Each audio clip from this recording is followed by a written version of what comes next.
Brillanti Dance. Kull nhar ta' ġimgħa fit-8:30 dejjem fuq One.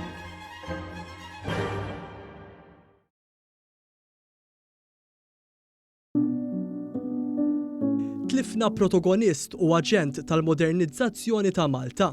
Din kienet ir-reazzjoni tal-ex Prim Ministru ex mexxej Laburista Alfred Sant f'kumment lil One News wara tħabbira tal-mewt tal-professur Edwin Grech li kien Ministru fil-Leġislatura meta huwa serva bħala Prim Ministru bel-1996 u l-1998. Edwin Grech u familtu ħallsu prezz qares ħafna għall-impenn tiegħu lejn il-modernizzazzjoni ta' pajjiżna. U għandna id-dmir aħna l-koll li waqt nsellmulu nirrikonoxxu s-sagrifiċċji li kellu jġorru u familtu bil-qtil tat-tifla tiegħu Karen ċirkostanzi traġiċi. Alfred Sant kellu kliem ta' tifħir għal ħidma li għamel il-professur Grech. Edwin Grech ta' kontribut enormi l-iżvilupp tas servizzi tas-saħħa f'pajjiżna u wkoll fl-iżvilupp ta' servizzi ta' edukazzjoni u saħħa sessuali li llum neħduhom bħala normali imma li fi żmien kienu mitqisa bħala imbeda mis-soċjetà tagħna. L-ex deputat mexxej tal-Partit Laburista Charles Manjon tkellem dwar kif il-professur Grech telaq il-karriera biex ta' is-servizz tiegħu f'pajjiżna.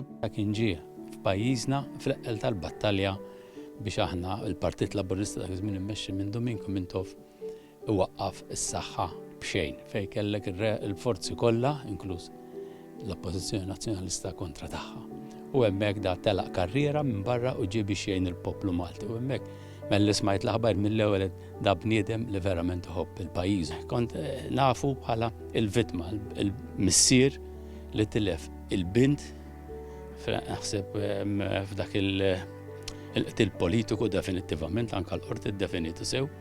Id-definitu hekk li dan bintu ġiet sagrifikata għaxu rid jgħin il-poplu Malti.